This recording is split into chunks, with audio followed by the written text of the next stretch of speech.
नमस्कार दोस्तों, मैं बी एल मंगावा एक बार फिर से मैथमेटिक्स क्लास में आपका हार्दिक अभिनंदन करता हूं। दोस्तों, जैसा कि आप सबको मालूम है, हम पिछले कुछ दिनों से कक्षा 10 की मैथमेटिक्स पढ़ रहे थे और मैथमेटिक्स में हमने फर्स्ट यूनिट वैदिक गणित कंप्लीट कर ली। अब चलते हैं यूनिट नंबर 2 पर, जो आपके दे रखी है वास्तविक संख्या। दोस्तों, वास्तविक संख्या क्या होती है उससे पहले हम थोड़ी सी संख्या की हिस्ट्री पढ़ते हैं कि संख्या क्या चीज है।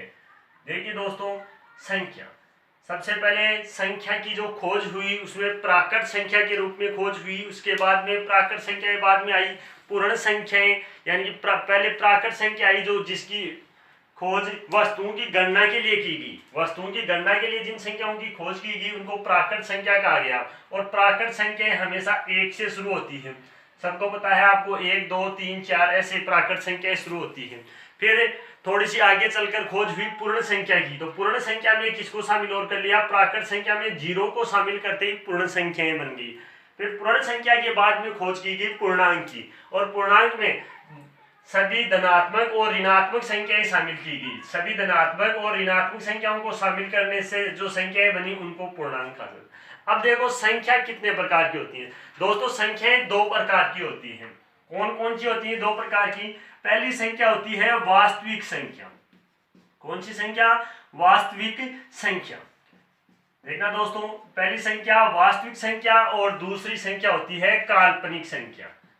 देखिए दोस्तों, इनसे वास्तविक संख्या को इंग्लिश में रियल नंबर और काल्पनिक संख्या को इमेजिनरी नंबर कहते हैं। वास्तविक संख्या, देखिए दोस्तों, वास्तविक संख्या और काल्पनिक संख्या में क्या अंतर है? वास्तविक संख्याएं और काल्पनिक संख्या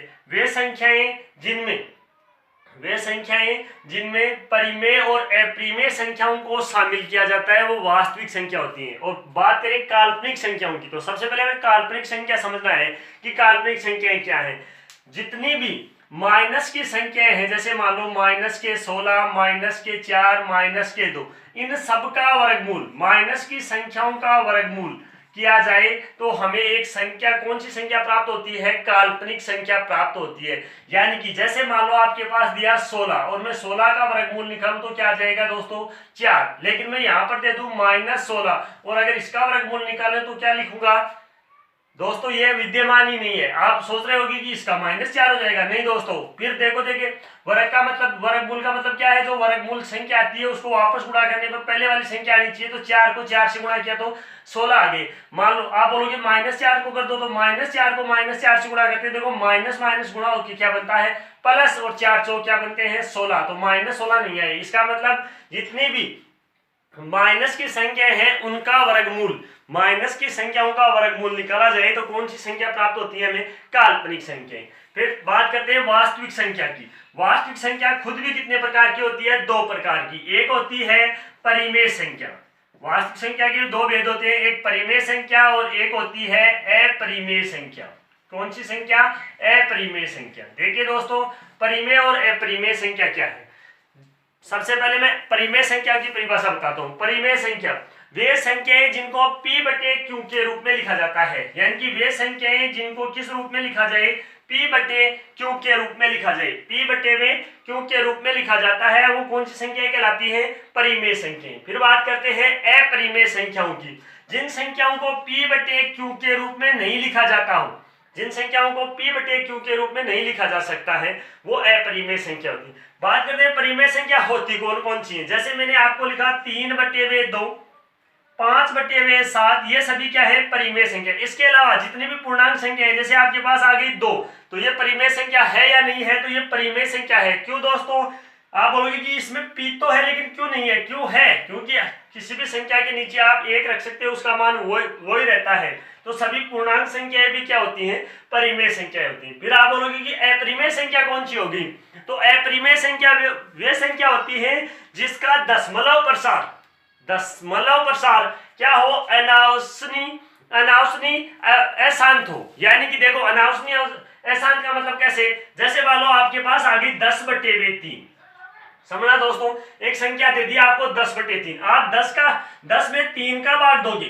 किसका भाग दोगे? 3 का भाग। तो आपको पता है 3 3 9, फिर 1 उतारेंगे, फिर 0, फिर देखो या दशमलव लग जाएगा, फिर 3 3 9, ये चलता ही जाएगा दोस्तों। तो ये कौन सा है, अशांत है। संख्या कौन सी होगी, 10/3 अशांत, लेकिन लगातार है, एक निश्चित क्रम में चल रही है, तो ये कौन सी हो गई, यानी कि अनावसानी अशांत नहीं हुई, ये अवसानी अशांत हो गई, अवसानी अशांत हो गई, यानी कि इनकी निश्चित क्रम आ रही है। लेकिन जब अपरिमेय संख्याओं की बात करूं, जैसे मान लो आपके पास आ गया √2, अब इसका आप मान निकालोगे तो इसका मान पॉइंट में चलता ही जाएगा दोस्तों, इसका मान 1.141 ऐसे चलता ही जाएगा। तो ये क्या हो जाएगी, अनावसानी अशांत हो जाएगी, यानी कि इनका मान निश्चित क्रम में नहीं चलेगा। इसके अलावा जितनी भी देखो √2, √3, √4 नहीं होगी, क्योंकि √4 तो क्या होती है, देखो √4 निकाले पर 2 आता है, ये कौन सी हो जाती है, परिमेय संख्या हो जाती है। फिर √5,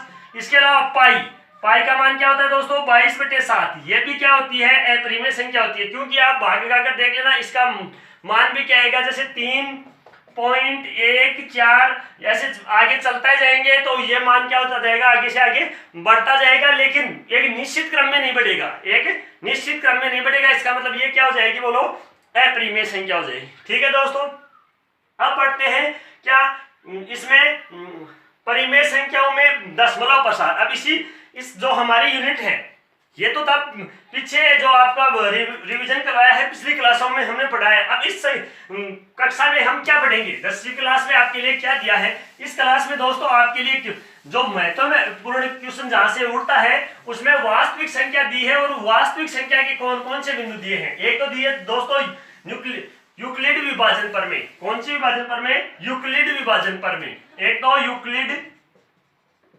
विभाजन प्रमेय, यूक्लिड विभाजन प्रमेय। दूसरी बात दी है दशमलव प्रसार, शांत और अशांत, शांत या अशांत। ठीक है दोस्तों, यूक्लिड विभाजन प्रमेय, दशमलव प्रसार, शांत या अशांत। तीसरी बात दी है इसमें दोस्तों, वो दिया है इसमें क्या, यूक्लिड विभाजन प्रमेय, शांत और अशांत। तीसरी बिंदु की बात करूं मैं, तो इसमें दिया है HCF और LCM, HCF और LCM। इसके अलावा चौथी चीज दी है अपरिमेय संख्या। दोस्तों ये मुख्य बिंदु पढ़ेंगे इस यूनिट में। कौन कौन से बिंदु, एक तो यूक्लिड विभाजन प्रमेय, शांत या अशांत, दशमलव प्रसार। किसकी बात है ये, दशमलव प्रसार की, इसमें से क्वेश्चन आता है हर साल। इसके अलावा एक क्वेश्चन HCF और LCM में आ सकता है, या फिर अपरिमेय संख्या में। ये तो मोस्ट है, इसमें से जरूर क्वेश्चन आता है। तो सबसे पहले मैं किसकी बात करता हूं दोस्तों, यूक्लिड विभाजन प्रमेय की। सबसे पहले किसकी बात करता हूं, यूक्लिड विभाजन प्रमेय। दोस्तों यूक्लिड विभाजन प्रमेय की बात करूं तो ये एक भागफल प्रमेय है।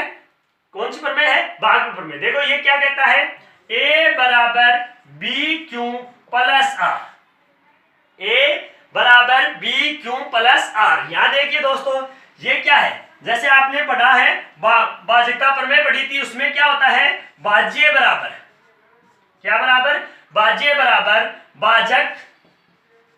भाजक गुणा भागफल, भाजक गुणा भागफल प्लस शेषफल। दोस्तों यही यूक्लिड विभाजन प्रमेय है, यही क्या है, यूक्लिड विभाजन प्रमेय है। यानी कि भाज्य बराबर भाजक गुणा भागफल प्लस शेषफल। यानी कि A क्या है, भाज्य है, B क्या है, भाजक है, Q क्या है, भागफल है, और R क्या है, शेषफल है। दोस्तों यानी कि अगर किसी अंक में A क्या है, कोई संख्या है, उसमें अगर A संख्या में B संख्या का भाग दिया जाए तो भागफल क्या होगा, बोलो, भाजक का गुणनफल होगा, और शेषफल उसमें क्या करना पड़ेगा, जोड़ना पड़ेगा। तो क्या प्राप्त होगा, भाज्य, यानी कि जिस संख्या में भाग देना है। इसी यूक्लिड विभाजन प्रमेय का प्रयोग करते हुए दोस्तों हमारे कुछ HCF निकालने के नियम दिए हैं। देखो जैसे आपके प्रश्न संख्या, सबसे पहले मैं इजी प्रश्नों से शुरू करता हूं यूक्लिड विभाजन के, फिर थोड़े हार्ड प्रश्न दूंगा। जैसे पहले मैं HCF का एक क्वेश्चन लेता हूं यहाँ पर, यूक्लिड विभाजन प्रमेय से क्या HCF याद करना।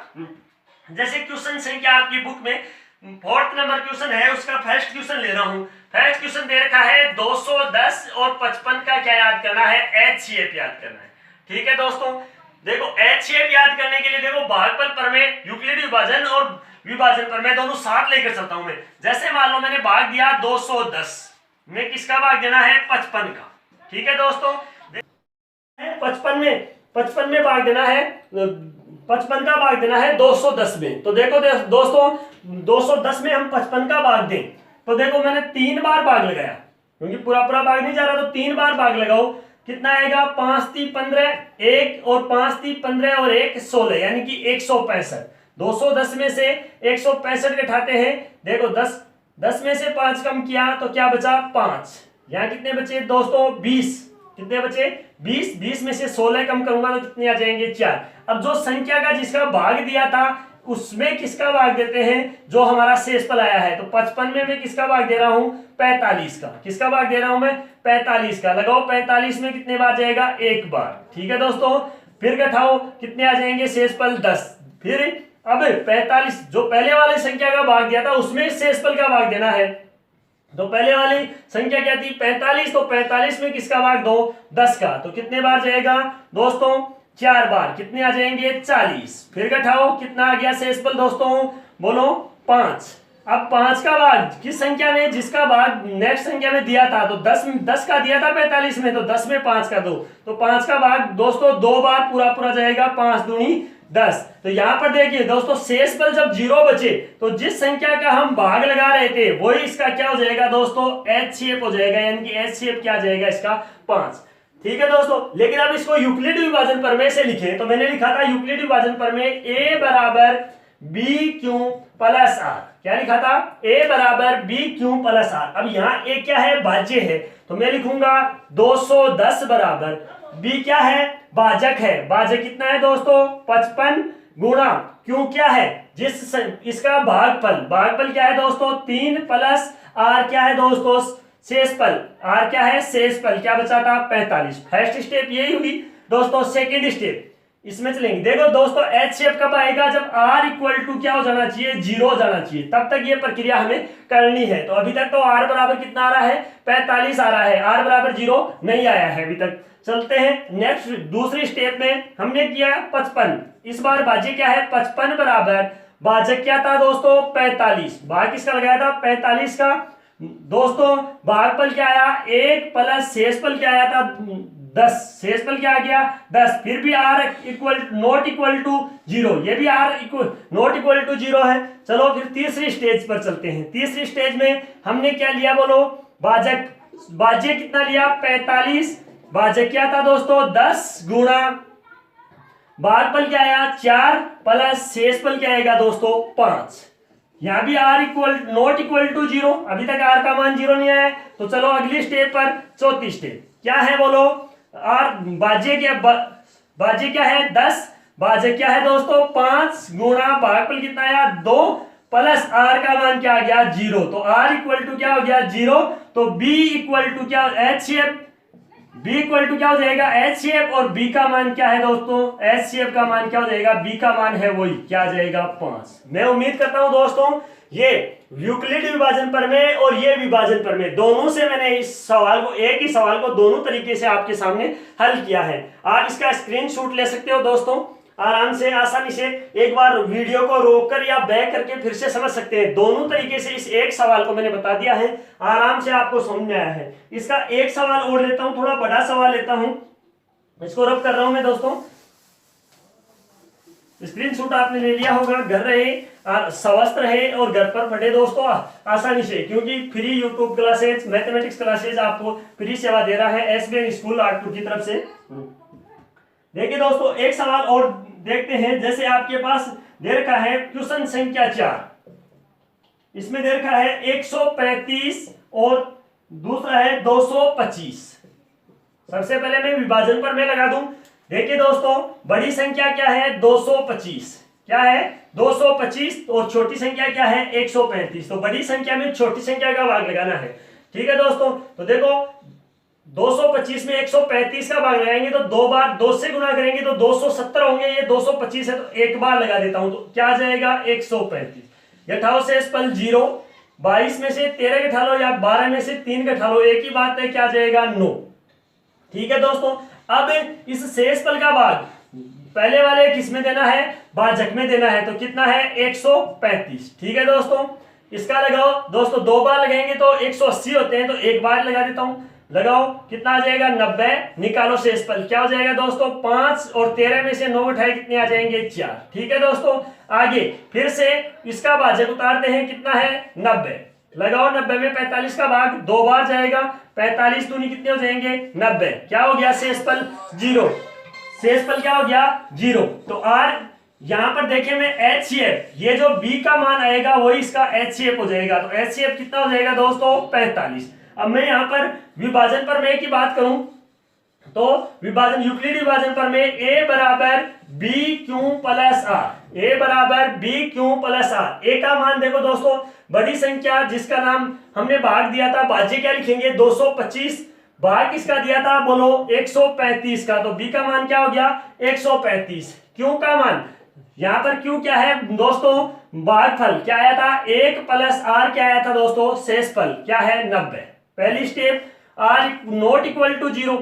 ठीक है दोस्तों, HCF अभी नहीं आएगा तो दूसरी स्टेज पर चलो। दूसरी स्टेज में हमने क्या लिया था दोस्तों भाजक, भाज्य क्या लिया था 135 बराबर शेषफल का क्या लगाया था मैंने भाग लगाया था दोस्तों, तो कितना है दोस्तों 90 गुणा भागफल क्या है 1 प्लस शेषफल क्या बचा 45, तो R नॉट इक्वल टू 0।